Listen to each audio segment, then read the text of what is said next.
Good evening, ladies and gentlemen. My name is Steve Seibert. I have the privilege of being the executive director of the Florida Humanities Council. And we are so grateful that you have taken time out of this evening and your house and all of the things you have to do to come here and join us for the Telling Project in Southwest Florida. A word about the program and about the organization.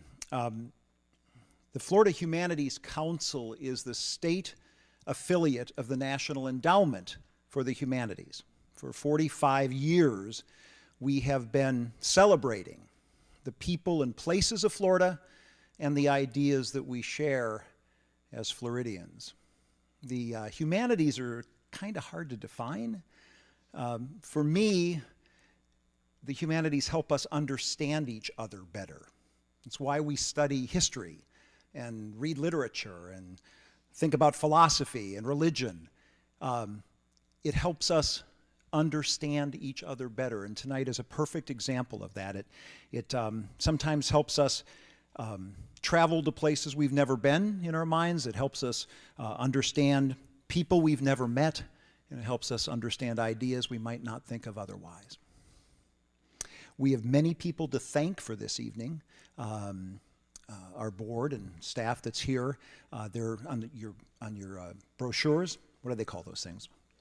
Thank you, playbills. You've got a number of people that have given money to this project.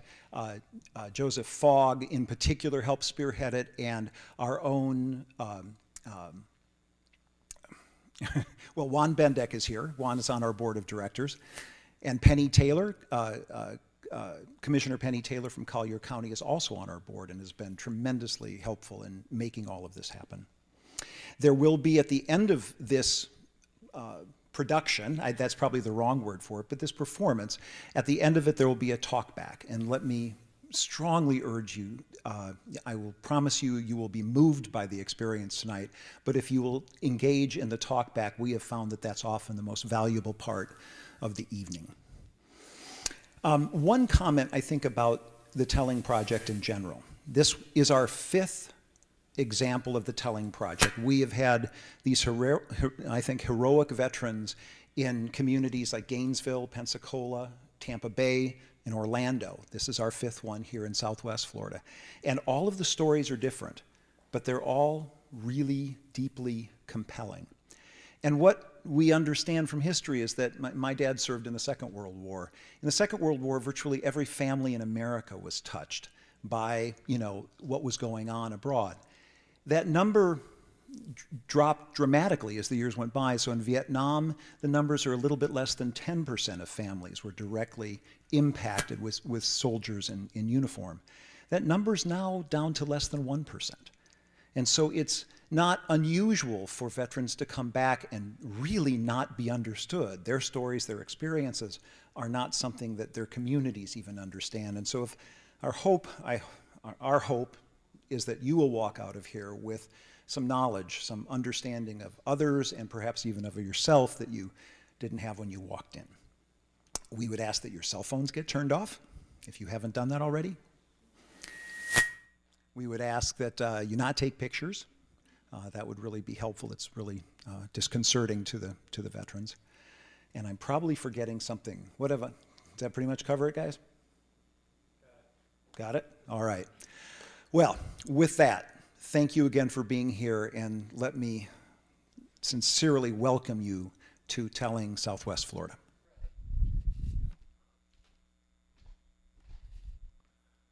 Are you ready?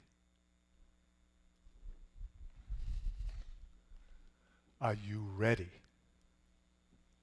Then let's do this.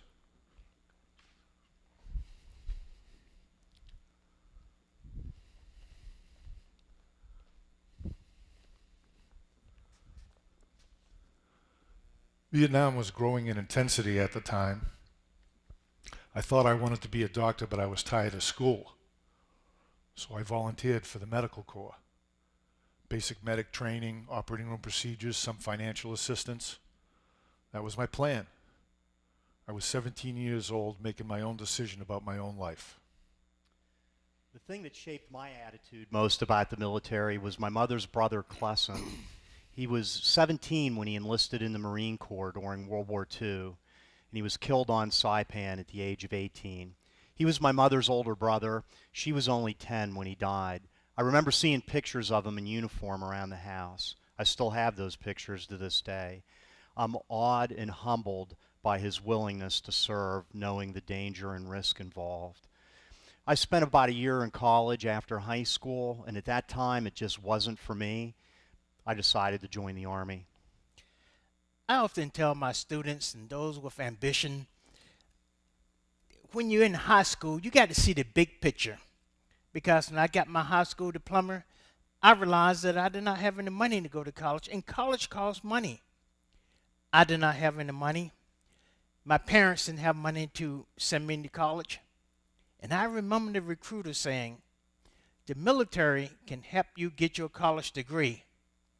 And then the military became the best thing to ever happen to me. Fun fact, when my fellow veterans were enlisting and serving their country, I was still in diapers. So fast forward 26 years, and I'm living in New York. I just finished graduate school. I had a really good job in higher education. I was making good money. One morning I was hanging out in my apartment and listening to a station that was playing Bob Dylan on the radio. And I got a phone call. And so I pick up the phone. It's a friend of mine, and she says to turn on the television. And so I turn on the TV just as the second plane was hitting the second tower. And I was in shock. And at this same moment, there's this loud noise coming from outside the apartment. So I go to the window to look, and it's these two jets that are flying toward New York City, toward the airspace there. And at this very moment, Dylan is singing, "There's a battle outside and it's raging. It'll soon shake your windows and rattle your walls, for the times they are a-changing." The next day, I went down to my recruiter and enlisted in the United States Army. Around the same time, I met this wonderful woman named Rebecca, and we had hung out for a while. We really hit it off, but I was going away to basic training at the time, so I asked her if she would write while I was gone, and she said no. And then I asked, please, and she said, okay. The next thing I know, I'm hanging out at the Atlanta airport, and outside are those buses that are waiting to take us to basic training. You guys remember those buses? Yep. So we get in these buses, and we head to Fort Benning, and we come up to Sand Hill, and I remember these pillars with this wrought iron gate and a sign over the top of it that says, "Through these gates emerge the finest soldiers in the world." But all that I can think of is the Dante quote, "Abandon all hope, all ye who enter here."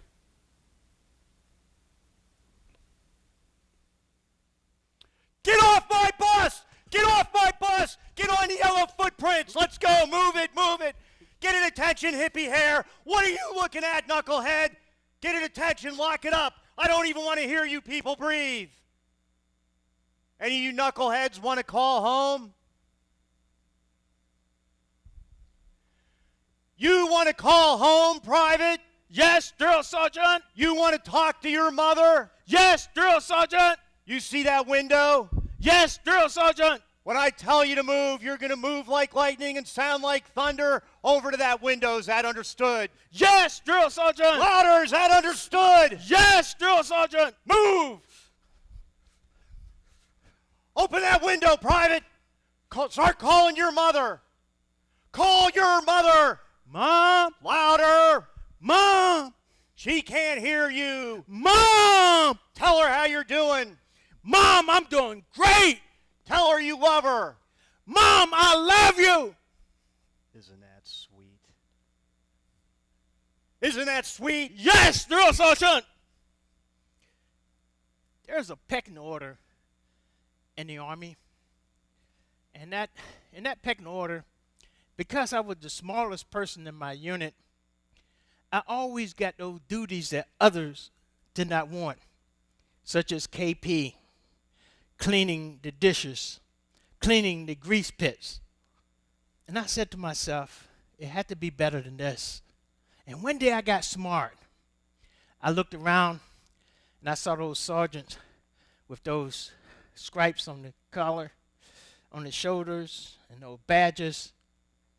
And I noticed they didn't do a lot of work. I said to myself, I'm going to get those stripes.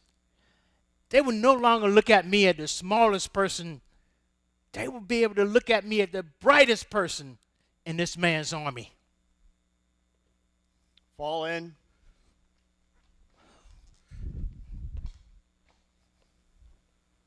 I actually did pretty well in basic training.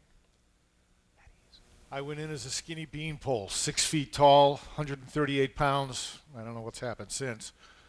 But after 8 weeks of hard work and exercise and eating as much food as I could get my hands on, I actually put on 12 pounds.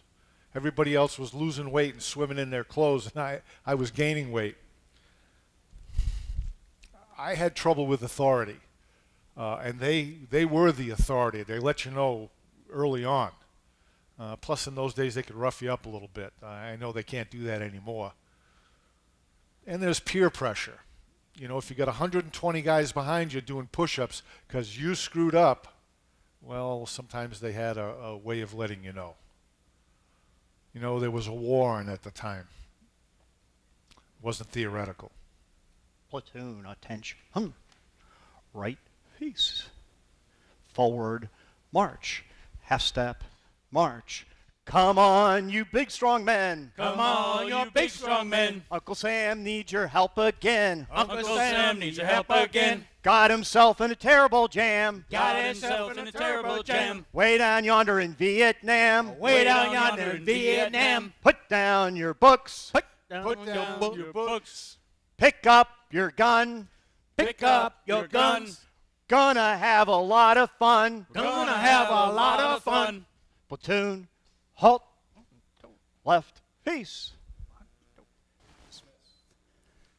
I got to Vietnam in July of 1969. The first thing you notice when you get off the plane is it is hot. I mean, slap you in the face kind of hot. And then that night, we got mortared. Can you believe that? First night in a war zone and we got mortared. I was just terrified. I said, God, how can I possibly survive 364 more days of this? I was assigned to the operating room at the 93rd Evac Hospital on Long Binh. Long Binh was a big base in the headquarters of the military in Vietnam. A lot of generals there. My hooch was a sort of Quonset hut. It had sandbags halfway up the side. And since we were a hospital, we had a mess hall. The food wasn't very good, but it was pretty regular, and it was hot. And then I had to prepare for what I was actually going to do, working in surgery, preparing the instruments, scalpels, scissors, sutures, etc. Then the bodies came in. When you open up bandages, you don't know what you're going to find. So the first thing you're looking for is what's good. Then, when people come from the bush and they've been wounded, their wounds are full of sticks and dirt and leaves and everything else. So we spent a lot of time and a lot of sterile water just flushing all their wounds over and over and over again. Before long, we were in a soup of blood and debris and water and everything else. It was fairly messy. You get someone who comes in with 50 shrapnel wounds, and a surgeon can't do it by himself. So all of us pitched in. Doctors, nurses, techs. You feel around in a wound for a piece of shrapnel or something like that, and you pull it out. Then you've got to debride the edge of the wound. You know, if you can't cut off too much because you can't close it, but if you don't cut off enough, then some of it still dies, and you have to go back and do it again.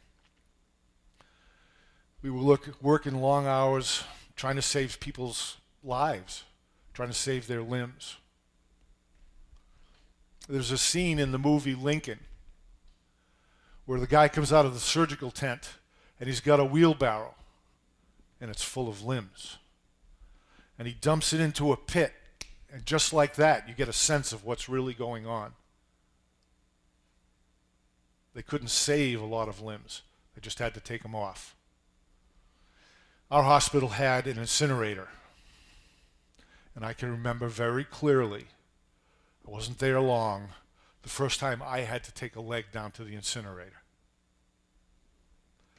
You know, and you want to carry it out here, but you can't because it's actually heavy in many ways. So you bring it in close and down to the incinerator.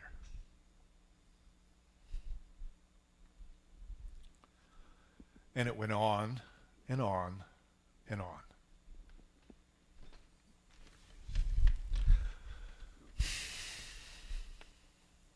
The Army gives you what they call a green sheet. This is your opportunity to tell the Army where you want to go. You got to remember, during the time I was in the military, joined the Army, we was in the middle of a Cold War. The military kind of sent you where they needed you. So they sent me overseas to a place I didn't even know, West Germany. I got to West Germany to a place called Bad Kreuznach. And Bad Kreuznach, I looked around and I said, why would the military send a young person like me so far away from home? I put down that I wanted to go to North Carolina because I wanted to be an airborne soldier. But I think they kind of figured out that I really wanted to be in North Carolina, close to home, because I was getting so homesick. And I was just thinking to myself, this 4 years had got to go.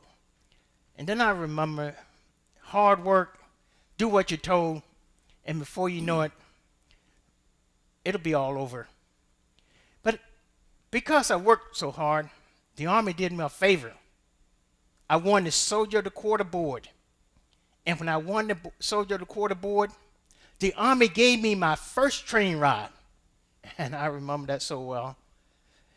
In the middle of the night, I pulled down the shades, kicked back, and enjoyed myself because I knew I was going to another country. I knew that I was going to East Germany. So in the morning, I pulled up my shade. I looked out. Wow, was I in for a surprise. It looked like I was in the middle of a desert. No greenage, nothing but trees. I should have known that it was going to be different. Because when I was signing my papers telling me that I was going to East Germany, they told me to not take a lot of money. But you got to remember, I got a lot of money in my pocket now. The Army has set me up, little young kid from North Carolina, with lots of money. So I go over and I look at this shelf. There's nothing hardly to buy. I buy myself an East German flag, and I buy as many souvenirs as I could. And then it felt like I had more money in my pocket now than I had when I left West Germany. But something began to click. I remember when I was in Berlin, and we was talking about that Berlin Wall, and we was talking about, and I was standing right there at Brandenburg Gate. Never would I think that one day a president of the United States of America would stand right in that same gate and say, Mr. Gorbachev, tear down that wall. The reason why I couldn't imagine is because in West Germany, there was all that greenish. Over here in East Germany, desert-like, no greenage. And I remember those sounds of the Autobahns, those cars going zoom, zoom, zoom in West Germany. And over here in East Germany, nothing to buy, shelves empty. But what I remember most of all is those sounds of the children with laughter and joy. And I remember those adults in West Germany talking about those same type of freedoms that we have in the United States of America. And then my memories of East Germany is people trying to get across this wall. they was willing to die. They were willing to sacrifice their lives because they wanted that thing called freedom.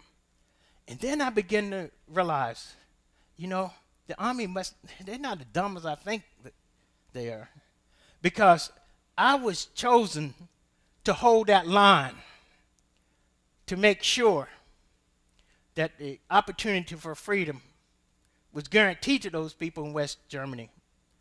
And I said to myself, every time I packed that duffel bag, now I begin to understand that when I went to that Fulda Gap, not knowing whether I will return or not, now I knew the reason why the Army decided to send me overseas and not stand in the comfort of my home in North Carolina.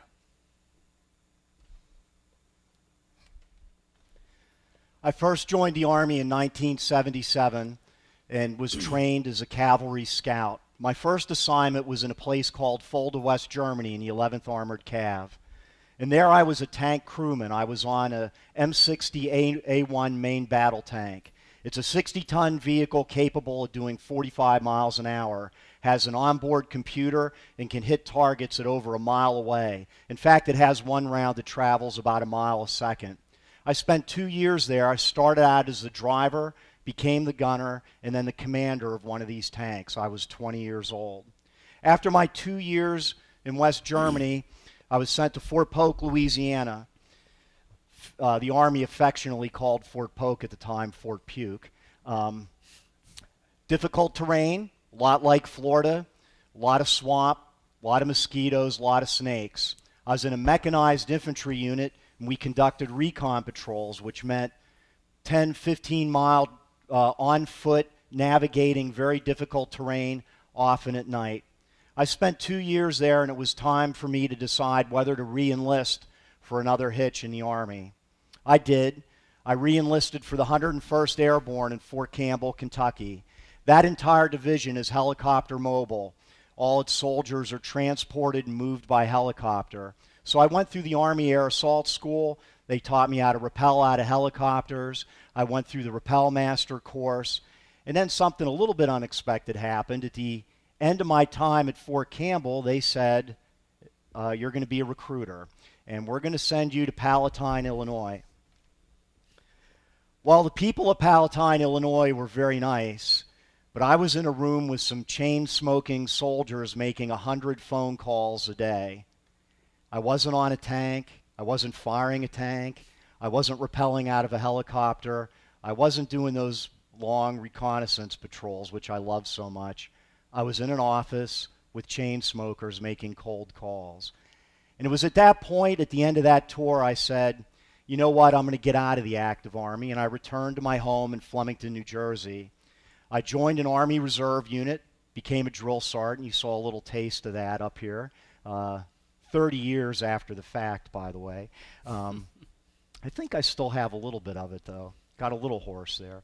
But joined an Army Reserve unit, went back to college, got my degree from Rutgers University, met my wife, Dawn, got married, moved to Florida, attended law school at Florida State, and at that point, after 7 years active duty, 7 years reserve, I said, you know what, time to part ways. I'm done with the Army business.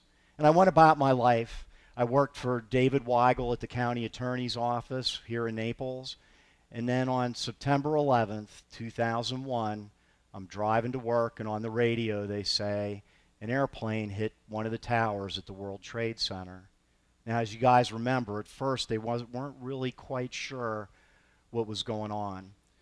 I got up in the office. The employees were huddled around a little TV set.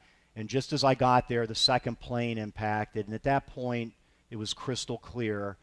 This was no horrible accident. This was a deliberate attack of some kind. I felt I could still do the Army thing. I still felt I could serve my country. Dawn, my wife, supported me trying to get back into the military. I'd been out of the military 15 years. I went back in at the age 47. I joined an Army National Guard unit that would be deployed to Iraq in 2005. So after I got out of basic training, I went down to Florida to hang out with my new pen pal, Rebecca. And we had a wonderful time. We went to Walt Disney World, the happiest place on earth, which was a nice contrast because I was at Fort Benning, which is the least happy place on earth. So it worked out well. But I was going overseas to finish my enlistment in Europe. And so being an adult about this, I said, look, this has been wonderful. I've essentially met the right person at the wrong time. And so, sorry, Becky, but I got to go. Now, to hear her tell the story, it was more something like, oh, dear God, I don't want to leave you. No, no. But she's always embellishing. So I fly to Europe, and I'm in Germany. And in Germany, I'm stationed outside of Würzburg. And so Germany's wonderful. There's the, you got the Glockenspiel and the Hefeweizen and the Frauleins. I was like a kid in Das Candy Store. But I didn't want any of that. I wanted Rebecca. Sometimes absence makes the heart grow fonder. So Rebecca comes over to Europe, and we go on a vacation. I decided to propose to her at the Neuschwanstein Castle, which is where, when Walt Disney was in the Army, this is the castle that he saw that he based the Cinderella fairy tale castle off of. So we're on a bridge overlooking the castle, and there's this waterfall. So it's the perfect spot, because if she says yes, there's this romantic scene, and if she says no, I can just push her right off the bridge. Lucky for me, and lucky for her, she said yes. So, and as a added bonus, the United States Army, for an engagement present, gave me a 1-year deployment to Iraq. So that's the gift that keeps giving the whole year round. So before we left, I made Becky a promise that I wouldn't leave her at the altar. I would come back from Iraq, and we would get married and live our life. And she gave me a picture of the two of us standing in front of this American flag. And so I took this picture and laminated it and carried it inside my my Kevlar while I was overseas. So Rebecca flies back, and we prepare for a deployment to Iraq. Now, going on a deployment is a huge undertaking. When you move to a combat theater, there's a lot of moving parts, and everybody needs to make sure they know their role and the part that they play. I was a squad sergeant, so my job, I was in a track vehicle, and inside of this track vehicle is a 120 millimeter mortar, which is this giant tube in the middle of the vehicle. So as the squad sergeant, my job is to call the elevation and the deflection to the gunner, and then the gunner aims the mortar tube, while the ammo bearer prepares the round and gives it to the assistant gunner. The assistant gunner will take the round, put it in the tube, and say, Hanging. to which I reply, fire. Boom. Boom! That's the way it's supposed to work. The worst thing that could happen is something called a misfire. Hanging. Fire! Boom. Nothing. Now we've got trouble with a capital T, because we have a round inside of a tube that has a 50-meter blast radius, and the entire crew is inside of this little vehicle. So, bad news. We would train for this constantly, and so what would happen, realizing the round had gone in, the assistant gunner would say, Misfire, misfire, misfire. to which we would respond, misfire, misfire, misfire. At this point, we would exit the vehicle, but the assistant gunner would stay there while the gunner gets a round extractor. He brings this back, the assistant gunner puts it down in the tube, Click. and gets the round and pulls it back out. So practice makes perfect. We would practice this constantly. One more time, just to get it in. Hanging. Fire! Boom. Misfire, misfire, misfire. Misfire, misfire, misfire! Now, we had this, our platoon sergeant was this huge Samoan guy. He kind of reminds me of Maui from Moana, only minus the curly locks and stuff. And he was a war veteran, and just had a world of respect for him. And what he would say is, you practice the way that you fight. And so he would pound these things into us constantly. What you need to do is get these things down so that it becomes muscle memory, so that when you're in a combat theater, if something happens, you just respond to the situation, and hopefully that'll save your life. Let's set that aside for a moment. Thanks, guys. Pop smoke. So we finally deploy, and we head to Iraq. Now, what we had heard before we went to Iraq was that People were staying in Saddam Hussein's palaces. People were staying on these military bases that had swimming pools and movie theaters. That must have been the Air Force, because when we went over, we stayed in a town called Adwar, which was between Samarra and Tikrit in the Sunni Triangle, and we were in an abandoned industrial chemical factory that had stray dogs and hangars with rafters and pigeons, and yeah, it was like something, it was like a dystopian future Hollywood movie set for like Mad Max or something. So that's where we settled in for our deployment. My National Guard unit was deployed to a place called Camp Bucca, Iraq, which is located right across the Kuwaiti border near the Persian Gulf. There was virtually no vegetation at this place. It was completely barren. Any standing water was too brackish to drink. The daytime temperatures could get up to 120 degrees. The people in the nearest town, Qasr, which was very impoverished, lived in adobe-type shelters or structures, many of which had no roof. So I lived at Camp Bucca for 1 year with my unit, and that's kind of what it looked like around that area. Our mission was to transport captured detainees across Iraq. And there was 2 ways that we would do this. We would load them up on buses, Greyhound-type buses with civilian Iraqi drivers, and we'd either take them to Basra, which was 2 to 3 hours away, and then fly them on C-130s from the Vietnam era to Baghdad. That's when the C-130s were working. Elsewise, we were driving all the way to Baghdad, which was about 360 miles in a 12-hour trip. The bottom line is we spent a lot of time on the roads, and that was the principal way that the enemy was killing U.S. troops at that time. And in fact, 2 weeks before our arrival at Camp Bucca, a gun truck was traveling under an overpass that had an IED up underneath it. It was detonated and killed 2 crew persons. One was an Air Force female that was only 19 years old. On 2 days before Christmas 2005, we were on our way to Baghdad. We probably had, it was a 15-bus convoy, 7 gun trucks, an ambulance. The scout vehicles were out front. Their job was to look and identify these IEDs, and one of the scout vehicles took a direct hit. The vehicle was lifted off the shoulder on the right-hand side of the road and tossed across the road into the median like it was a toy. This happened right in front of my eyes. Those men were men that were in my squad. For about 5 minutes, I didn't know their status. We immediately went into a battle drill. The assumption is the enemy was going to do a follow-on attack to free these prisoners.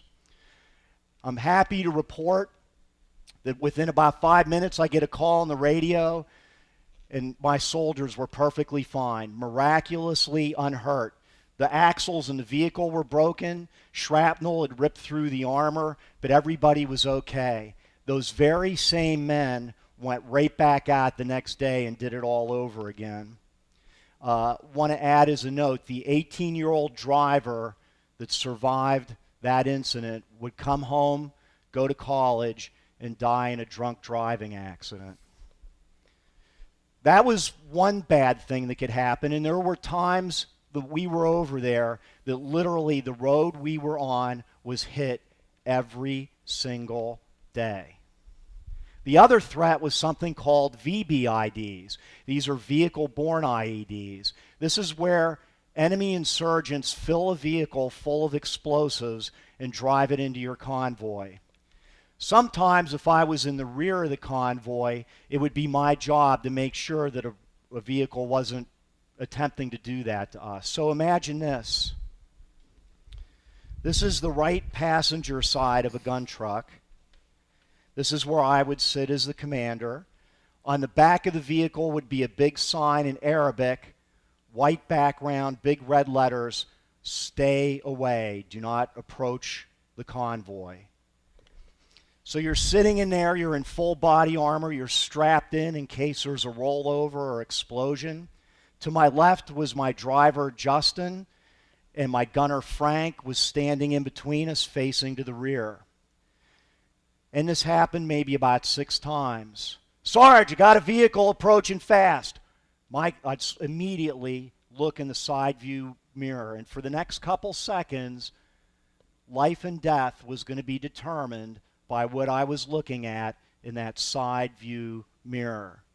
I'd go, Frank, wave him off. Still coming on fast, Sarge. Point your gun at him, Frank. He'd point the gun. Still coming, Sarge. Fire a warning shot. Now, the warning shot's not like in a movie. You don't shoot up in the air. That's foolish.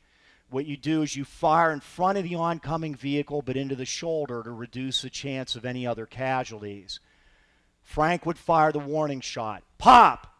If that vehicle continued coming, the next command would be, stop that vehicle. In the 6 times that we experienced that, the vehicle stopped after the warning shot. But that's not something you want to get wrong, because you have to live with the consequences forever. We went on about 100 missions when I was over there. And most of the time I had a peace about it.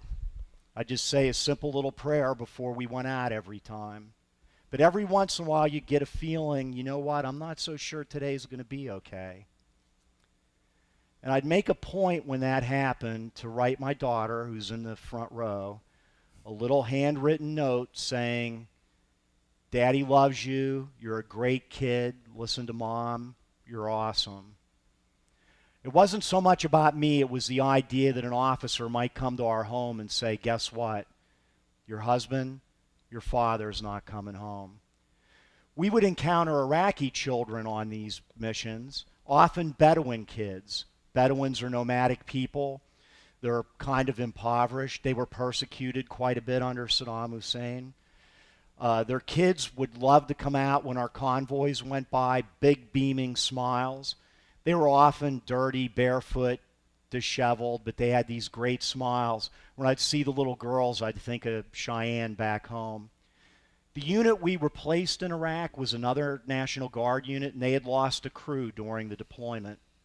And they adopted the attitude that all Iraqis are untrustworthy and bad. I thought that was the wrong approach. We got these civilian Iraqis driving buses, risking their lives for Americans, and not only are they at risk, but their families are at risk. In fact, we did have a bus driver who was found out by insurgents back in Baghdad on a civilian bus route, was pulled off the bus as a driver, and was beheaded in front of the bus. I wanted our soldiers to embrace these Iraqis that were risking themselves. And the best way of doing that is sharing a meal. So one thing the Iraqi bus drivers would do when we would stop would be they'd start cooking a meal. So I just approached them. I didn't have very minimal Arabic instruction, and just approached in a kind of a humble way, indicating that I wanted to participate and share a meal with them. And from that time forward, the cultural bond between my soldiers and those Iraqi drivers was broken. And the two groups cared for each other. And in fact, when I left Iraq, they really expressed their generosity. I had one bus driver give me his wristwatch. And when you get to know them, you find out that they want the same things from life that we want. They want their kids to have opportunity and to be successful. Many of these men had relatives in the United States, in fact. Do you think about them now? I do think about them now. There isn't a week goes by where I don't wonder if they survived all the turmoil that's gone on over there. So, letters and care packages from loved ones back home are awesome, but nothing takes the place of being able to hear the voice of that individual. So we would wait in line sometimes an hour just to talk for 5 minutes. And a typical phone call might go something like this. Hey, it's me. I just called to say... Boom! Damn it! Oh, no, I wasn't talking to you. It was something else. What, that noise? It must just be thunder. That's a lie. We're getting mortared. No, it was nothing. Probably just one of those Iraqi rainstorms coming in. Got to talk to you later. Bye, love you. So mortars come in, mortars go out, and it's called the counter battery mission. So this is where we start rocking and rolling. Hanging. Fire. Boom. Boom. Hanging. Fire. Boom. Boom. Boom! Hanging. Fire! Boom. Boom! Misfire, misfire, misfire. Misfire, misfire, misfire. So this is the scenario that we prepare for. We have the misfire procedure. We're going through. Everything's going according to plan. And our platoon Almost sergeant, according to almost, plan. my bad. And our platoon sergeant runs up and he's like, "What are you doing?" And I go, "Sergeant, we're doing our misfire procedures." He pushes me aside. He runs up and kicks the tube. Boom! The round goes shooting off. And I'm standing here in amazement of it. And then he walks up to me with this look of disgust. And he's like, "Misfire procedures? Fuck that. This is war." So a classic example of how you train and the realities of war. We have this saying in the military to adjust accordingly, and that's priceless. Thank you. Smoke 'em if you got 'em. So this other time, we're down in Samara, and we're doing traffic control checkpoints. We have to look inside of the vehicles as they pass through. And we have security. We have soldiers pulling security around the car. And my job was to talk to a translator who would relay a message to the driver. And so it'd say, look in the trunk, look in the glove compartment. And this became very tedious. So to mix things up and just to have some entertainment for my soldiers, they would ask me to do impressions while we were doing it. So they'd be like, "Hey, do Jimmy Stewart." So I'd walk up to the car and be like, "Yeah, we're going to need to look inside your glove compartment." And then it would translate. Everybody would laugh, or they'd be like, Christopher Walken or a pirate. Be like, "Arr, we're looking in your trunk now." And they would laugh, and, even the driver would laugh, although he had no idea what we were saying. But we all had guns, so, why not laugh? And so one particular day, we had this sergeant, Sergeant Marvin Miller was his name. And he comes down, he's replacing soldiers, great guy. He comes up to the line, and he's checking these cars. So this one car pulls up, the window rolls down, he goes up to approach it, and rat-a-tat-tat! Just like that, gets shot. He hits the ground, the car takes off. As it's leaving, I unload 9 rounds into the back of the car. So I hit the back windshield. Now, there's a soldier on this side that didn't fire, and so I assumed that he was just shell-shocked, just kind of froze. And then when we asked him later, he said he didn't fire because when he looked in the car, he saw that there were 3 kids in the back seat. And so under that situation, I had fired these rounds into the back window of this car with children in there. Now, that is something, the driver got away, so I know he didn't die. I don't know what happened to the children. We never found them.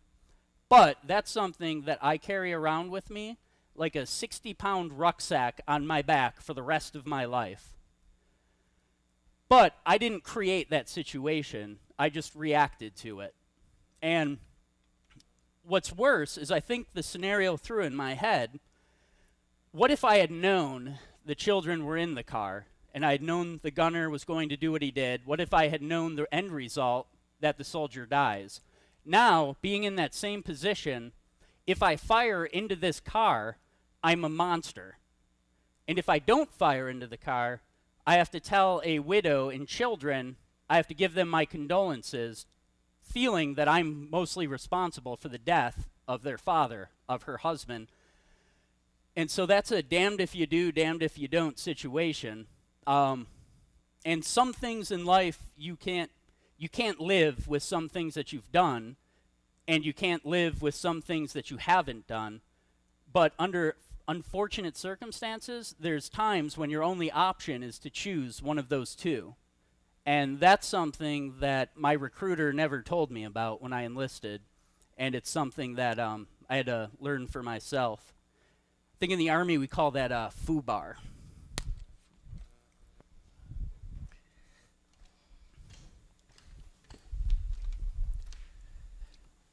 During the time I was in the military, I was always gung-ho.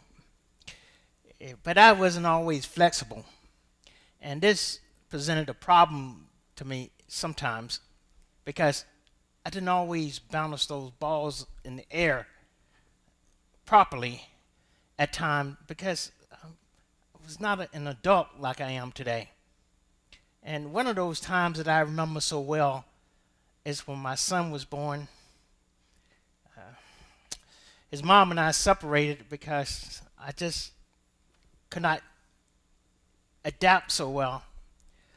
Because that's a moment in time that I don't speak about with a lot of enthusiasm in my life, but it's part of my military life as well. It's part of my life. But the military came to my rescue once again. They gave me orders to go overseas again. And when I got overseas, I began to put a lot of that misery behind me, those disappointments. But the military kept their promise. The military, remember, I'm telling you, they said that it would give you an opportunity to get your college education. So they came up this big thing, that 25% of your tuition. Wow, I thought that was pretty good, and I needed that at that time. And then they gave 50% of your tuition. I said, wow, this is for me. And I took more courses. And the Army sent me to Fort Gordon, Georgia. And then, but a good thing happened. They started paying 75% of your tuition. And I said, wow.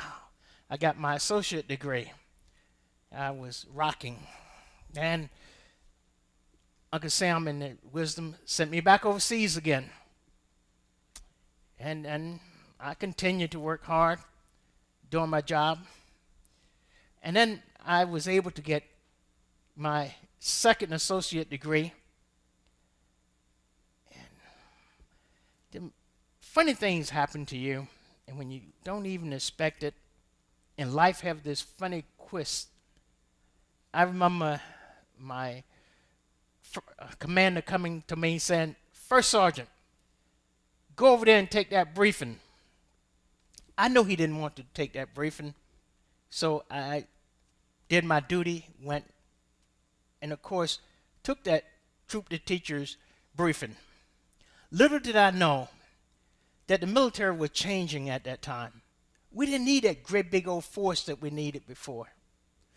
The Russian, they decided they're going to be our friends. And things, the world began to change. And because we started downsizing, but you know, the Army has a way of taking care of their own, the military in general.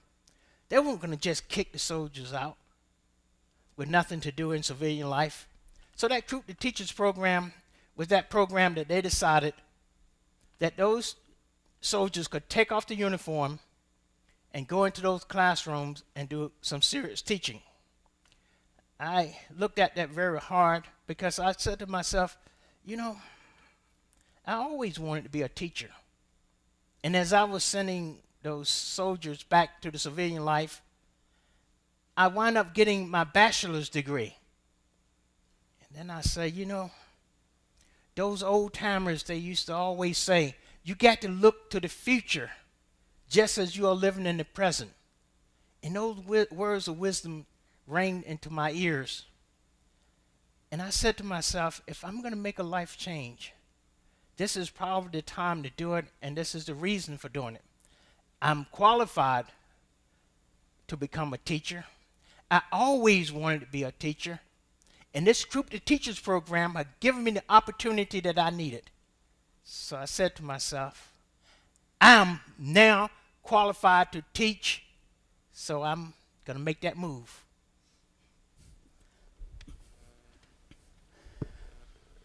So this one time in Samara, this specialist Hart and I are down in Samara, and we get separated from the rest of our platoon just a little bit, though. It's like here and there, and we're pinned down behind this berm by what I think is like the only sniper in all of Iraq that can hit something. It was like the William Tell of snipers, but we're behind a berm, so we're fine. We're waiting for these Bradleys to come to light this area up. And I remember we can't move. I can't, like, if you lift up or anything, and you're just wasting ammo to be shooting over the berm. And so I remember looking up and looking at the sun and then just sort of observing these vehicles moving here. And I asked myself, what the hell am I doing here? Like, it was a really weird, surreal moment. And then I took off my Kevlar and I looked at this picture of Rebecca and I, and if I had ruby slippers, I would have just like tapped my feet together right then and actually disappeared from this environment. And at that moment, I knew why I was going to get home and how I was going to get through. I wasn't sure how, but I knew I was going to get there. And so at this moment, Specialist Hart turns around and he sees me and he's like, "What are you doing?" And so I said, "I'm remembering this promise that I kept." And then he looks at me, realizing the magnitude of the situation and the circumstance that we're in, and he says, "Sergeant Calabrese, if you don't make it home alive from here, can I date Rebecca?" And I say, "Over my dead body." And he's like, "Well, I like my odds." And then he asked me for a cigarette. And so the two of us have our Kevlars off, and we're smoking a cigarette, looking at this picture. And it was like I never realized you could call it timeout in war. It was a neat little experience. I was working long shifts. Everyone was. And the use of drugs, quite frankly, was not discouraged. There were drugs everywhere.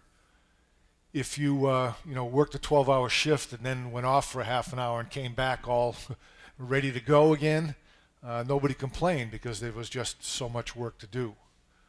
A couple pounds of pot, $10, really good pot, $10. Heroin was nearly pure. If you showed up to work on time and you did your job, they just didn't chase you very much.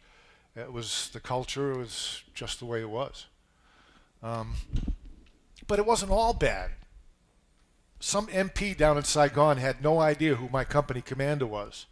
And I had this very resourceful company clerk who ran me a stack of passes, and I would sign my commander's name and maybe go spend a night in Saigon, or get down to Tan Son Nhut Air Base and take hops around the country.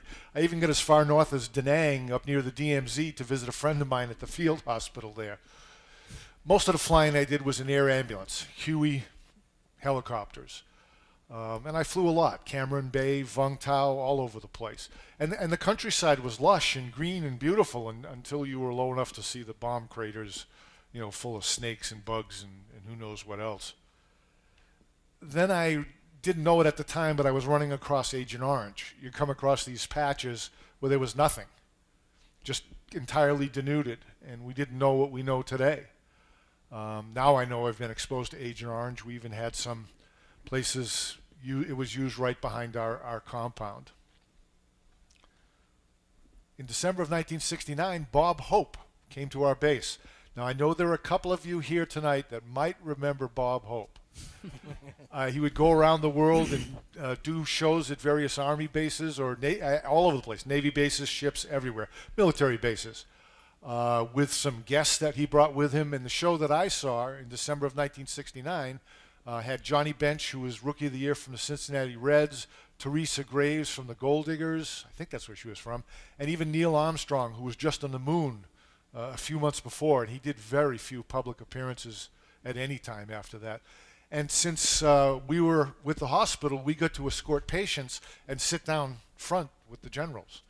And a strange thing happened. As Bob Hope was walking across the stage telling some jokes, he was telling a joke, something about the draft or whatever, and apparently the camera landed on me.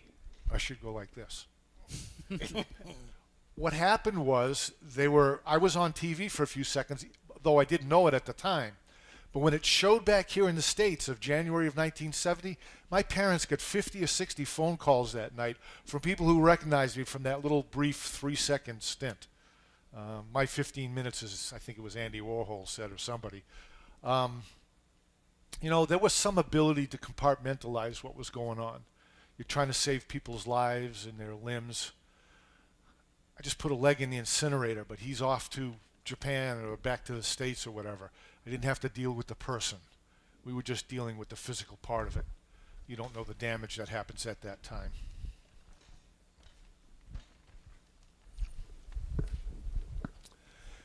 Now I have to deal with the rest of it.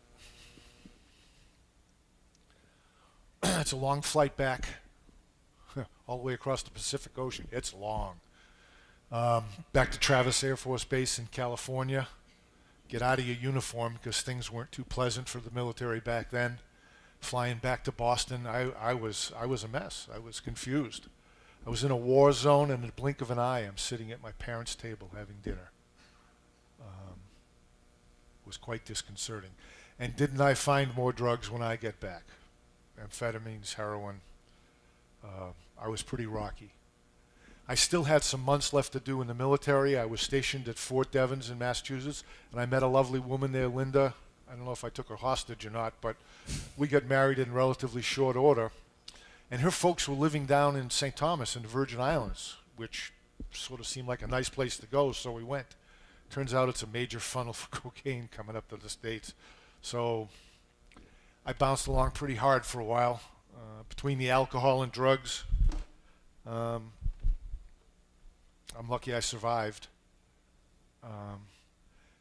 Then on a Sunday night in April 1983, I was at that jumping off point. I had a .357 Magnum. I was drunk, and I was going to do it. But I had a phone. In a moment of grace or truth or something, I thought about a friend, Tate, who'd been sober for a while, and I called him. And he came over the house, and he asked me 2 questions. Am I having a problem with alcohol and drugs? And I said yes. And he said, do you want to do something about it? And I said yes. Well, what he told me to do that time was have a glass of milk and go to bed and call him tomorrow when I was sober. And he stayed and talked to my wife for a little while. I got sober that day in 1983. It's 34 years and 24 days. I know it exactly, and I'm still sober today.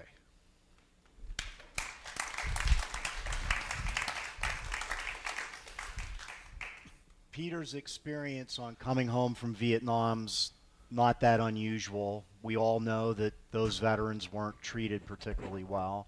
We also know that they were deployed very often as individual replacements for units, and they came home individually. That's not happened much in U.S. history. Current veterans like myself, we went over to fight as a platoon and we came back as a platoon. And instead of being just thrown back on the street immediately, we spent several weeks in Kuwait together, kind of unwinding from the deployment. And then we went to Fort Stewart, Georgia. And there was also some thought given to how do we reintegrate with our families.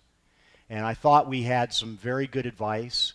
The modern Army, even the lower enlisted, very often those soldiers are married. That's something a little bit unique. So not only does a service member get deployed, but the whole family is impacted by deployment. And we were advised, when you go back home, keep in mind your wife has handled everything while you're away. And you just can't instantly come back into your family and pick right up where you left off. You have to gradually work your way back into the family, and I think that was very good advice. The Army was never a long-term gig for me, and so after the deployment was over, my enlistment was up, and so they wouldn't just send us back out. They wanted to make sure that we could reacclimate to the society. But I had a great support network. I had people waiting for me at home, and so I just wanted out. I'm like, I'm fine. I'm great. I'm better than great. Thank you. Please let me go now. And so when I got out in May, and our wedding was in July. Now, up to this point, we had actually been conversing for 4 years, but we had only been in the same physical proximity for 2 months. And so, we'll give it a shot. Anyway, I'm happy to say we've been married for 12 years, and we have 3 wonderful children. We have a total of 5, but 3 of them are really wonderful. So that worked out well. But the funny thing is, I remember being back in Iraq that I swore, if I get out of here, I'm just going to live life to the fullest all the time. I'm never going to take another day for granted, and I'm certainly not going to sweat the small stuff. And it's funny how when you come back and you reacclimate into society, how quickly you do wind up kind of getting back into those old habits. Like now, I think about, waiting 3 hours for an oil change in Southwest Florida, or it's so hot, or I can't remember the lines that I created myself and I'm so nervous. And I think about going back in time to the person I was as a soldier and just telling my tale of woe to that person. And I think that the me back then would probably just punch me in the throat now, like, suck it up. But I think that's what they call first world problems. And but we live in a country where, you know, we can complain about these things that are trivial. So God bless America. Jason, I agree with you. God bless America. You know, I live a very structured life while in the military, just like you guys. But I also know that there come a point in time where you had to step out that comfort zone. And for me, that time came as well. And I had anxieties and fears just like anyone else. But what I had that made me comfortable was the fact that I had a wife that was loving and was caring, and she wanted to make sure that we was happy in our big family, in our little family, I should say, because life just treat us that way. And I found out that when my wife was happy, I was happy. Nah, my wife, she left for her country of Germany and came here in the United States with me. And that was a big sacrifice. She got her house in Naples, as I promised.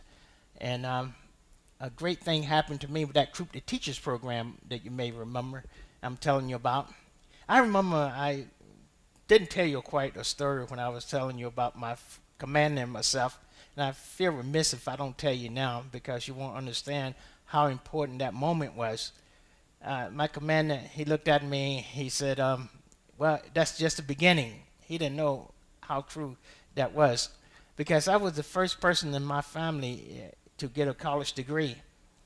And now I'm happy to say that my cousins, my nieces, and all of them, they just following getting college degrees now like it's nothing. And like just a way of life, and that's the way it should be. And what happened in that moment is when I got my bachelor's degree, I realized that I really truly wanted to be a teacher in that teachers program, because I was putting other people in the pathway to success. I realized that my dream had come true. So my wife, Margaret, was happy. I was happy because I realized my dream of becoming a teacher, and we were just so blessed, and we're happy. I've had the good fortune of having my partner for a long time. Amazingly enough, she's still with me today. She's absolutely a saint, no question about it. I went from my mother to the Army to my wife, so I've never really been that alone over time. And now we're at the point where it's, don't you dare go. We need each other. Give each other, hand each other canes or something. We had an awful lot of stuff to work out. I mean, some really tough stuff, but we've worked some out. My dad was a draftee in the late 50s. In fact, I was born overseas in France, and growing up, I didn't appreciate it at the time initially, but he was kind of an old school kind of guy, kind of tough, kind of pushing me, do better, you can do better, push yourself. And I think in a lot of ways that made my Army experience a lot easier. In fact, when I was going through basic training, about 3 weeks into it, I was kind of enjoying it while the rest of the guys were pretty miserable. But these experiences that we're talking about do affect you. If you're in harm's way, a lot of times you start to see what's really important in life. And Jason touched on it a little bit earlier. You get back into civilian life and you see people arguing over like the color of mailboxes or how a lamp pole should be. And when the grand scheme of things, that's kind of disheartening when you've been in a situation where day in and day out your life might be taken or you might be horribly crippled. There's no doubt in my mind that the military helped shape who I am today. But I go back even further, and that's my mom. She gave me those philosophies that would take me through life. And the military kind of put those theories into practical work for me. And I began to realize that when I do the hard work that is required, stay committed to the task that put in front of me, be dedicated to that which you have been given, that life just becomes so easy. It becomes part of your character, and your character, of course, spills off, and when you put those things together, life is just so simple.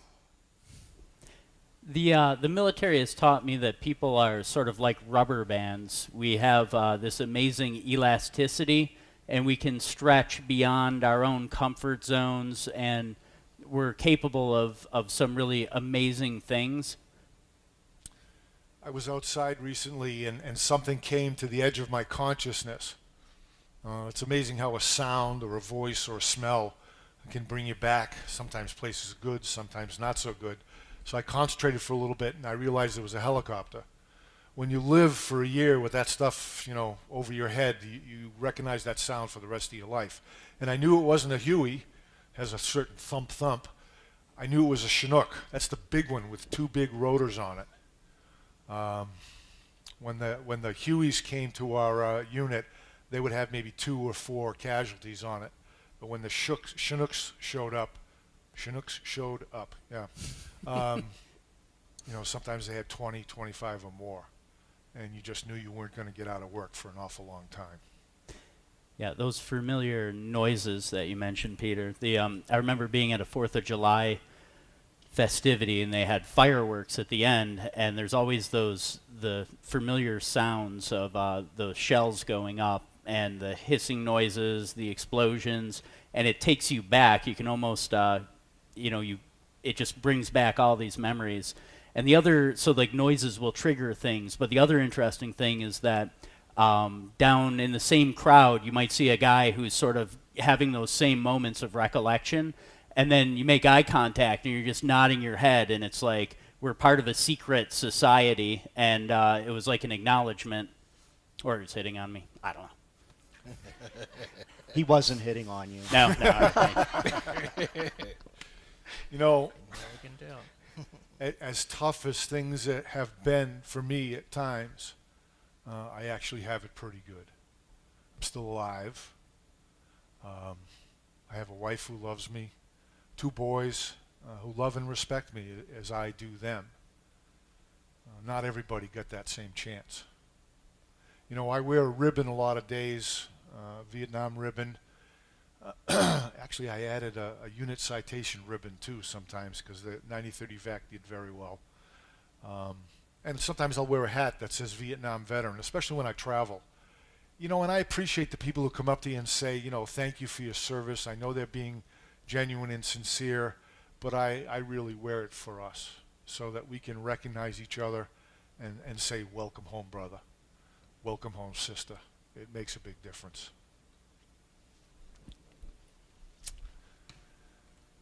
So just take care of the guys, will you? And the women. You asked us to do a job. You made promises.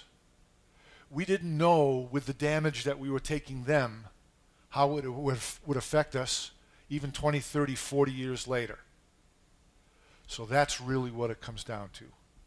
There's a lot of people out there that could be doing better if they just had a little bit of help. Peter Slota, medic, U.S. Army. Joseph Cofield, Signal Corps, U.S. Army.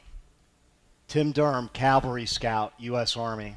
Jason Calabrese, Mortar, U.S. Army.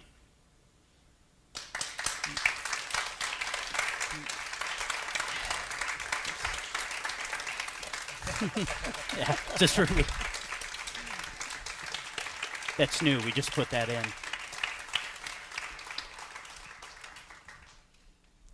Thanks. All right, it's your turn.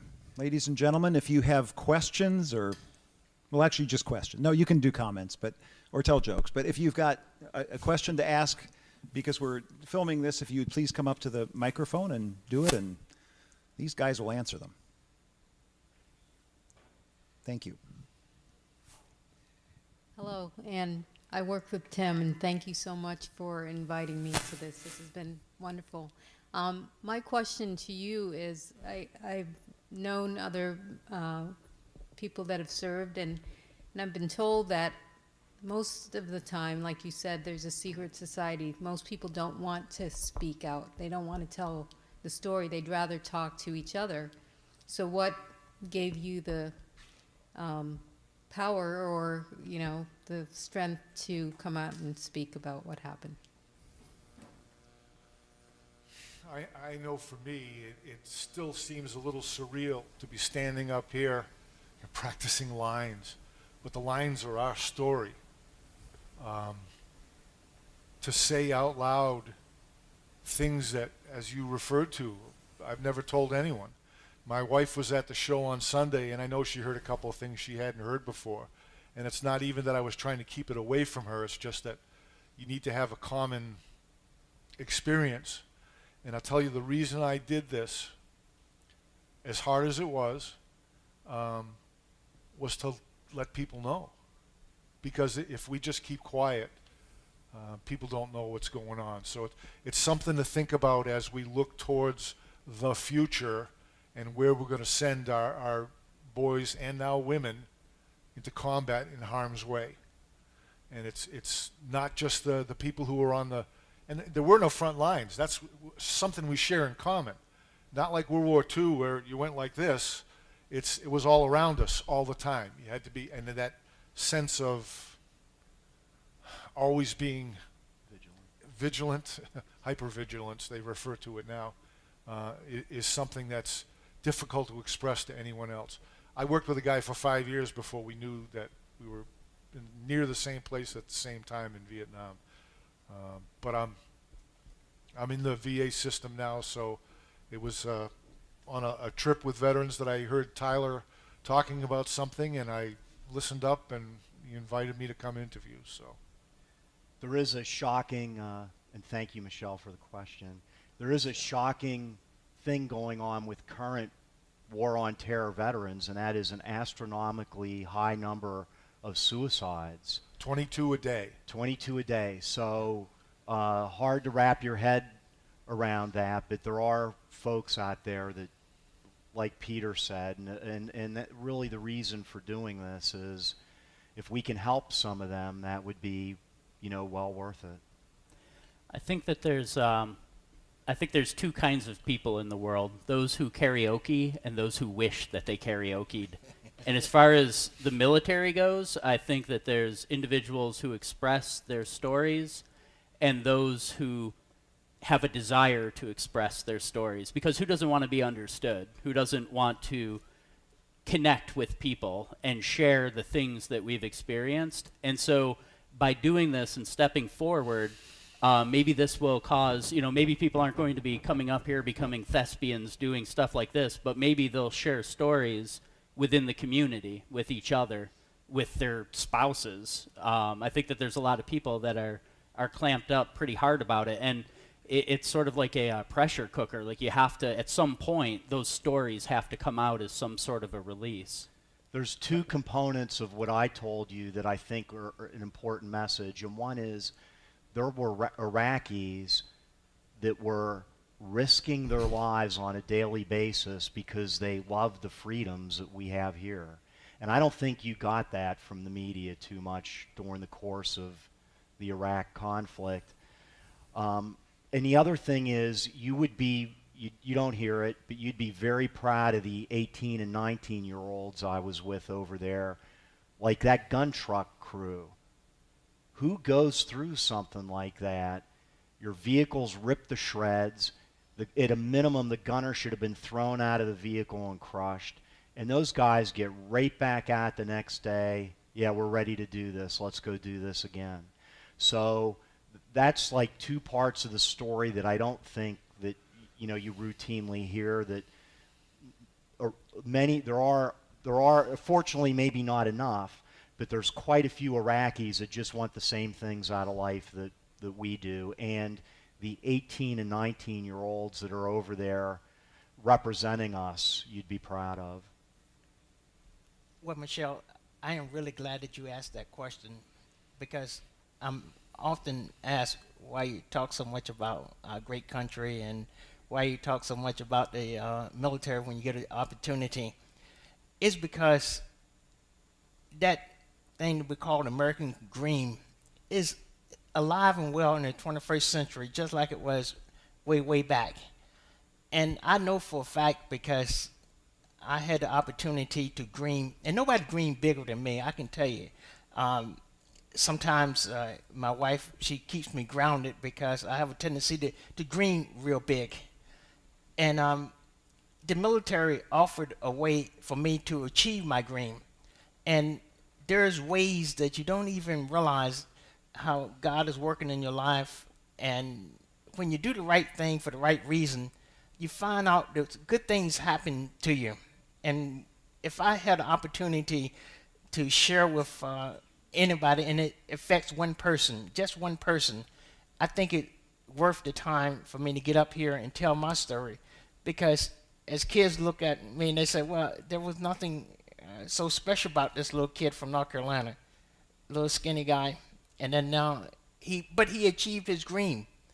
If I could have this rub off on just one person, I think my story would have been, well, worth the time for me getting up to tell. And I want to thank Steve, Tyler, Daniel, Max, and all of them for giving me this opportunity to let everyone know that nothing is impossible, because I'm living proof of that.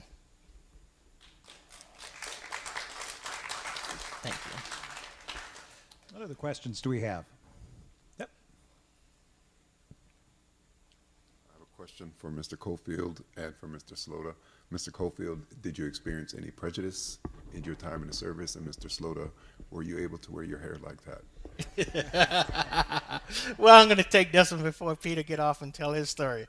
I'm going to tell you, the military, when I came in right after the Vietnam War, they did something that was really great. They set everybody down and they went through these race relationship courses. They were far ahead of the civilian life.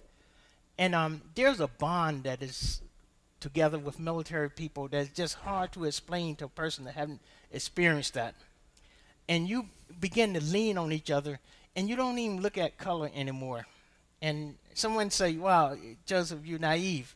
And no, I'm really not naive, because when I look to my left and my right, I look at that person that is trying to achieve the same thing that I'm trying to achieve, and helping each other to achieve something greater than ourselves. And so I would tell you, sir, and I'm sorry I didn't catch your name, Walter, the military has been one of the greatest experiences as far as people working together. Now, I had to tell you that from the age of 17 to the age of 19, I spent so many years outside of the United States of America, and I experienced so much of the world while I was out, courtesy of the United States Army. And I learned that people in Europe and the places that I was stationed, they didn't look at me as a black person or African American person. They saw me as who I was. I did a good thing. They look at me as a good person. And I kind of adopted that attitude. And everywhere I look at people, I think I don't look at the color of their skin or where they come from or their monetary station in life. And I think that's a wonderful thing. And I got to give the military credit for that. As much as people don't see all those wonderful things that the military does. And Margaret, I'm going to be quiet, because Margaret told me before, when someone asks a question, don't go on and on and on and on, because these people want to go home at some point. So to ask your questions, sir, I think the military has been one of the great testing things, and given me an example where I can look beyond all that craziness that we do here sometimes. I'll try to answer you. I got 3 parts. Okay, number one, when I got back from Vietnam, I had a month off. And when I reported to my next duty station, I got in trouble immediately for having my hair too long. This is a longer story than I can get into. Second thing is, I came from a small town in New England. We had one black person in town. So when I got to basic training and half the unit was African American, I was stunned. But I didn't have anything going in to think about. We were just a unit together. It didn't make any difference. The other thing was, and I I'm not sure I've shared this with much of anybody, but you made me think of it. When I was in Vietnam, there were two groups, the drinkers and the heads, if you will. And I was with all my brothers. It was me and my roommate, Fran Morell from New Britain, Connecticut, and everybody else that we hung around with was black. So for most of the year, I thought of myself as black. I know I can't do that, and maybe it's going to insult somebody, but that's the way I looked at it. So, you know, people are people. Let's get going. Let's move on.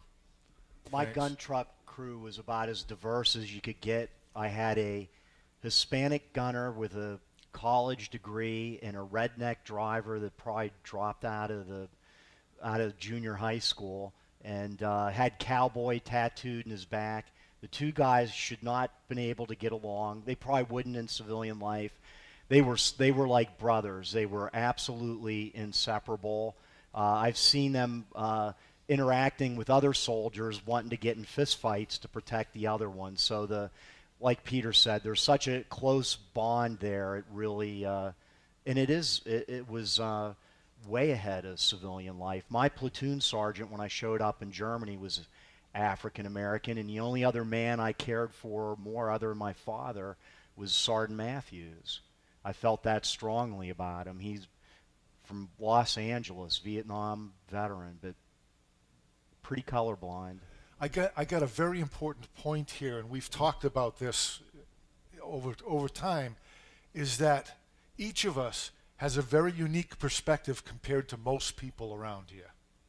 Is that we've gone to places in the world where getting water to drink is your main priority for the day.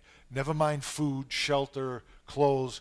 It's most people's idea of the rest of the world is a resort in Jamaica or, you know, something like that. Once you've had a look at what some of the real world is like, you're not the same, and that's something that we share as well. I would like to take this opportunity, Steve, if you don't mind. Margaret, will you stand up, please? Don, will you stand up, please? Rebecca, are you here today? Please stand up. No, I'm not. And Linda, are you here today? No, she's not. Okay, I would tell you, when I was got in the military says something like, if the Army wanted you to have a family, they would have issued you one. And now I look around, families is one of the most important things that keep the engine running. And I want to thank the families, spouses for coming.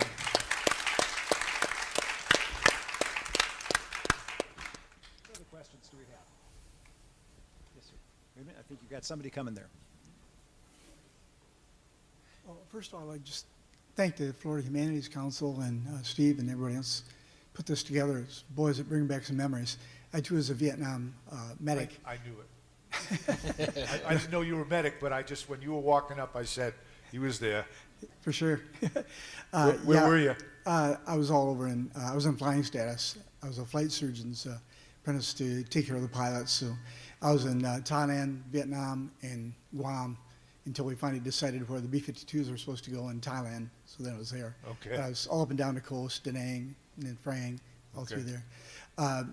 Just brought back a lot of memories, what you're talking about. Odors, especially in Southwest Florida. The greenish odor in the summertime, and the rain, rains down here in subtropical zone just reminds me so much of the monsoons and things in Nam. And even though the conditions weren't great, I love that type of weather, and that's why I ended up coming back from Michigan to Southwest Florida, because I love no it so rain much. here. Yeah, I love it. I love it, man. Really. And I just wanted to expound too on what you said about getting back to San Francisco and Travis Air Force Base. I was overseas for a year, and they never told me that I had 6 months left, or a little bit less than 6 months left when I got back. I didn't know but what I was going to be reassigned. They never told me. So I was up for like 2 or 3 days, checking out, saying goodbye to everybody, partying a little bit and everything. Flew back for 18 hours, ended up in Travis Air Force Base, 3 o'clock in the morning, separated. Guy gave me $5 $100 bills. I said, wow, that's pretty good travel pay. Where am I going? He says, out that gate, And I said, whoa, no, I got time to go. He says, get out that gate, move. You don't have time for you guys, and it costs too much to restate you, so you're done, Well, after being in the military for almost 4 years and then being overseas for a year, here I was at San Francisco, 3 o'clock in the morning, and all I had is that, $100 bills on me trying to get a cab, and then they wouldn't, obviously I had no small change, so they weren't giving me a ride. The guy finally did, and took me downtown San Francisco, and I didn't know where to stay or anything like this, and finally this wonderful guy run a boarding house, gave me a place for the night, and so I slept, and the next day I got up and it was right in the Haight-Ashbury section. This is when the acid thing was coming out in 1966, and I had no idea what that was. And there's hippie girls running around and guys and just hating anybody with a uniform on. Wow. And man, I just wasn't prepared for that. It was so freaking, and I was just. We talked an awful lot about that, the difference between how they act today in giving some sort of readjustment before they send everybody back. In World War II, they went over in a ship, they were weeks together, and maybe you lost some guys, but you kind of came back together. And for us, I was on a plane load of people. I didn't know anybody. We stepped off the plane, and it's one of the jokes that Bob Hope tells is, I saw one GI kiss another GI. He says, he's my replacement. Yeah, that's it, right? Well, yeah, I was totally disoriented, and all of a sudden, after walking around the place, I thought, man, I'd rather be back overseas than in my own country, because it was back to the world. It wasn't the same. It changed so much in that year. Hang out with us afterwards. Yeah. Okay. I know this young man has a question as well. I just, actually the service, I wanted to kind of expound on what you said, Joe.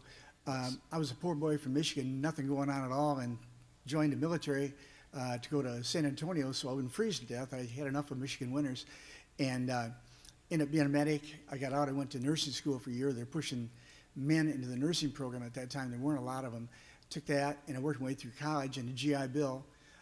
Ended up coming to Florida, and I taught health occupations at Fort Myers Technical College. Used to be called the vocational school for 28 years. That was my career. Military gave me everything, and God bless America, man. I mean, I don't know what I would have done if I hadn't gone to the military. So, thanks. I totally agree with you. you all. Thank you. God bless Thank you for your service. First off, I'd like to say thank you, gentlemen, all for your service. Thank you for allowing myself to not have to go through something I know I probably wouldn't have the guts to be able to go through. I'd like to thank you all, and for anybody else who knows anybody who's served, thank you. I truly appreciate it. Moving forward from that statement, my question for you gentlemen and for all of us here tonight is, in your talks you had brought up the trauma of coming back, or the trauma of adjusting back to real life, and where that trauma can take you down potentially dark paths, or potentially more better paths.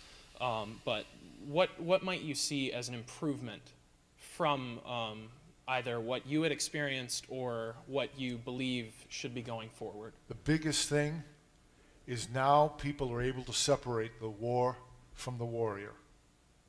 If you don't like what they did here, there, or everywhere, that's different than making sure you take care of the guys. We weren't welcome back at all. These guys came back heroes. But they've absorbed us in, and I get the benefit, a little benefit of that today, that people say thanks for your service, and they mean it. So when we flew in went from Iraq by helicopter to Kuwait, spent about 10 days in Kuwait, flew from Kuwait across Europe to Ireland, then arrived in Maine probably about 3 in the morning, and there were World War II vets waiting for us saying, welcome home, because they didn't want us to feel like his generation was. They specifically said that. They said, we don't want you guys returning and being treated the way the Vietnam veterans were treated. I joined in '77. Every sergeant I had was a Vietnam vet. Now, they probably had a little bit of an advantage over others trying to adjust to civilian life. Why? Because they stayed in an institution that honored their service. So I think a lot of those men did fairly well, but they carried a lot of tough stuff. You know, one served in not maybe at the same place, but was in the same unit as Peter, maybe at a different time. He was my sergeant when I was in Germany. And we got to know each other, and he had a very profound story where They got a wounded soldier in. They worked on him for days. The chances of him making it were very, very low. And they poured everything into trying to save him, and they couldn't. And the thing that he remembered how heartbreaking that was, because at one point it looked like this soldier was gonna make it through, and he just didn't. So I think to answer your question, Cody, a big part of it is the type of homecoming. I think embedding soldiers as individuals into units and then pulling them out as an individual, I don't think that's such a great idea. I've heard stories where a single new replacement would go into an infantry platoon in Vietnam. Nobody would want to be his friend because they knew his chances of survival weren't so great. Whereas the other wars, World War II, the modern wars, you go in and you fight, you're trained as a unit, and everything's as a unit. You're with, it's hard to explain. There is so much comfort being around your comrades. I felt fearless. I felt there was nothing we couldn't do as long as we were doing it together. If I could comment, I'm sorry, Cody? Cody Frost, yeah, sorry. Cody, I'm okay. a student at FGC. here. Cody, something you said in the beginning where you thanked us and thank you for your gratitude, but you also said it's something that you didn't feel that you would be capable of doing. Rubber band. And thanks, Peter. We've hung out too long. I believe that you totally would be able to do it. There's nothing about us that what we did because we had to do. And it was, some people get in, they don't wind up seeing combat. Some people do. It wasn't that we spun the roulette wheel and we're like, yippee, we get to go to combat. That's how it fell. And so if you were in that situation, you would rise to the challenge with the rubber band analogy, or you'd snap, but I think you'd rise to the challenge. Hopefully. Yeah. As long as nobody hits on them. Right, exactly. Yeah. Cody, don't sell yourself short. There's a lot of the military is not made for everybody to go serve. That's why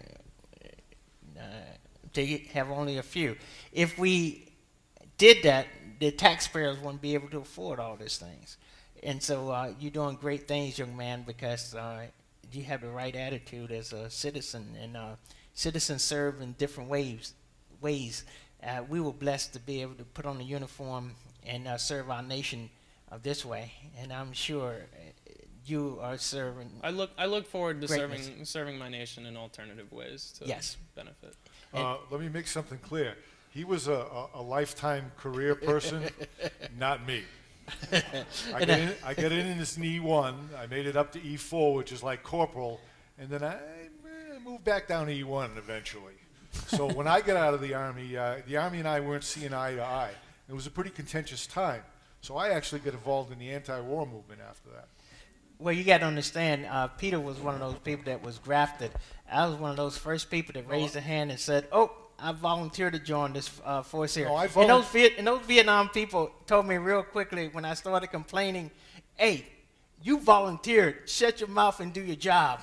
I volunteered because I thought I had a plan, and I thought it might keep me out of Vietnam. I was wrong.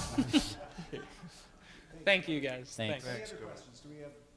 Let's one more. If you two more. I now know that this is Cheyenne. Yes, that's Cheyenne. I know I've heard a ton of stories from you, Dad, and feel free to share. I just wanted to see when you're overseas or even in a unit at home, in the reserves, you meet people and you have a ton of funny stories to share, and when you're with the same unit. So I was kind of curious, does anything come to mind that you can still think of today and you're like, wow, that was hilarious, I love these people? I put a tank gun tube into a church in Germany. By accident, my unit felt that henceforward I could destroy a town without firing a shot. Now, in my defense, the Army, they made me a driver in a day. This is a tank. This is where you sit. This is how it works. Congratulations, you're a tank driver. You know, it's a little bit of the MASH mentality. Things are sometimes so horrific. His story about sitting behind the berm and casually have a cigarette while bullets are going over your head. I love that. I love, you know, that's one of the things I've enjoyed. I do a little bit in the beginning, and then I sit for most of this. And they're all telling their stories, and I'm into their stories as well. The gallows humor, if you will. You got to joke about stuff and do silly things, because if you just spend too much time thinking about the horror, it just gets the best of you. And if you remember well, you probably don't. You talk about shoes. There was a storyline in MASH where Hawkeye kind of went off the deep end, and it was because it just gets to be too much sometimes. Yeah, I think most of the stories that we can relay are, not appropriate or, involve some. The first thing that popped into my mind, actually, when you said that was one night there was construction going on in Germany, and a soldier took a bulldozer, and a slow speed chase with the Polizei ensued, and just crazy things like that, where you're like, am I actually witnessing this right now? But yeah, so there's a ton of those, and you just have to use the humor to appreciate the situation. My first helicopter assault was very not Rambo-like. We had very heavy packs. We were in UEs. We were doing some training with the Army Rangers in Germany. The idea was, as the helicopter approaches the ground, and it gets just about 6 feet off the ground, you're to jump off and run for the wood line. Now, at that time, I weighed about 140. My rucksack probably weighed 70 or 80 pounds. I had a 21-pound M60 machine gun. When I jumped off, I landed on my back like a turtle, and my buddies had to get me up. So very, very unheroic, lying on my back helpless, pretty embarrassing. So for Shy, I'm willing to put myself out there like that for you, honey. Okay, last question. First of all, thank you for your service. My name is Dolores Crashes. I too am a veteran.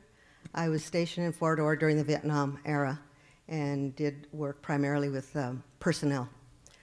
My wife was a veteran. I met her at Fort Devens. She was a WAC. She was a medic. Here I am. A couple of things, and I don't want to be too long-winded because I can also go on. I know that. My service was very positive, just as yours was. Sent me to college, had a really good profession, was a social worker, then a school principal. So my life has been good because of my 3 years, 2 months, 17 days. So it was excellent, and here I've been retired 17 years now and live fairly well. So again, it was because of the Army. A couple things. You mentioned something about a ribbon you wear, and you mentioned something about Vietnam. It's the Vietnam service ribbon. It's green on the ends, it's yellow, and has 3 red stripes. I have some campaign stars on it that I earned. So I'll wear it on a golf hat or sometimes on a lapel if I don't have a suit coat anymore. Is that something that you can purchase, or is this? Oh, yeah. Okay. All right. Yeah. Just to back up a little bit, I live in a community. I'm from Colorado, but I've been here for about 5 years now. And one of the things that I will say I was instrumental in doing at Veterans Day, we honor the veterans that live in our community. And the first year, we sent 3 men on the honor flight. Oh, yeah, great. And they were primarily World War II veterans. Then one year, we had one Korean person, but not Korean person who had been in the Korean War. Yes. Korean War, yes. That 125 of us applauded him because, again, his service, but he was the only one. In looking in our community, we primarily have people who are or who were in Vietnam. So this year, what I want to do for Veterans Day is something around recognizing those people that were in the Vietnam War. And that's the reason I asked about the ribbon. I want to be able to give them something tangible. Okay. Along with that, I also heard that there's a pin of some kind. Do you know anything about a pin that is given for Vietnam vets? Not sure. We'll take a look at that. Okay. Then lastly, you mentioned something, Joseph. You were talking about your hard work, and there were 3 words that you used, and I tried to jot them down, and then I got sidetracked, and it was what drove you or what drives you as a person. If you can say that 3 lines again.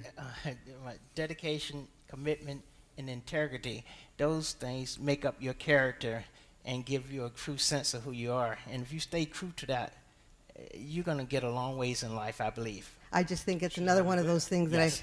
I think you say to your kids, those come after you. I have a granddaughter going to college now, and sometimes she's a little shook about what it is she's going to be doing. I said, you're fine.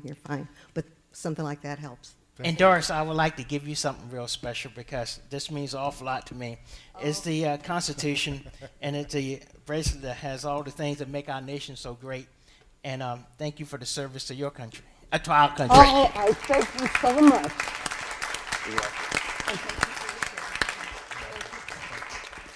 Okay, we're going to go in just a second. I've got one last question. So what, in 30 seconds, what have you guys learned from each other? He only want 30 seconds. I'm a little bit speechless, but I have so much respect for my colleagues up here, and I feel I'm so much better for getting to know them, and especially such an intimate way. The story that Jason tells about the firing into that Opal, that was not something he was even going to talk about at one point. And Peter's experience with the way I look at Peter's experience is the worst trauma center in the country is nothing, because they don't have 50 casualties coming in at a time. You know what I'm saying? A typical, even an emergency room in a very bad urban area would have experienced nothing like this man went through. And for Joseph, he spent a career in an institution that did so much for him. And from his part of it, think about how difficult it is to just walk away from that one day and it's not there. And for me, I'm just me. Well, I'm in awe of all my three colleagues here. And if you read my Facebook or you hear any of my friends speak, I use that word quite often because it is really true. When I heard Jason's story, and Peter, of course, I followed him because the Vietnam, and Tim and I actually came in the military at the same time in 1976. And I'm going to honor your 32nd, but I have to tell you this, that the fact that the military is an awesome place, is an awesome institution, and we can learn so much from those practices. And I can see how it has fitted so well in our civilian life. A prime example, and I'm going to tell you, I remember when the military was saying that the women's would do the same job as the men's. And that was not something that the guys took well. And after a while, it became second nature. And now we can see that the civilian world is catching up. So a lot of the great things that the military is doing, I can see that we're blazing the pathway. And so I am just happy to see that. I'm just honored to be working with these three gentlemen. I mean, to be able to serve with people that we cover this huge gamut, and I'm humbled to be up here. And even the individuals that have stood up tonight and are veterans as well. The first production we did, I'm at like 25 seconds, I know. The first production we did, there was a World War II vet, no one in the front row. This World War II vet walks in, sits down right in front of us, and puts his hat on his knee, and it says World War II. And talk about, I'm like, what am I doing? Like, you take my seat, and I'll go sit there. So I'm just really honored to be with you guys up here and with the veterans here. I'll say the same thing. Honored isn't the word, you know. It's not just what the story that we've told up here, it's what we've talked about amongst ourselves, you know, with the hours, a lot of hours we've spent together in the last couple of weeks. I just want to add one thing is we are responsible for our military, where they go and what they do. So be active, participate, because the decisions that are made affect individual people. Vietnam came on TV for the first time. Now that you got embeds in Iraq. Yeah. Anybody see that picture that they showed the other day of the young woman photographer? She was they've held it for 4 years. She took a picture, and it's an explosion. She's only 15 feet away from it. She died. That was her last thought. So please, please, think very carefully about who and what we send to war and what we're asking them to do and why. Question, question, question. Thank you. Thank you. With that, ladies and gentlemen, will you please join me in thanking these fine men? Thank you.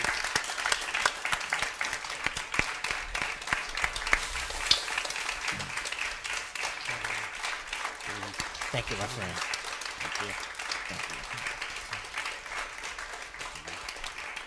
Thank you, my friend. Thank you. There we go.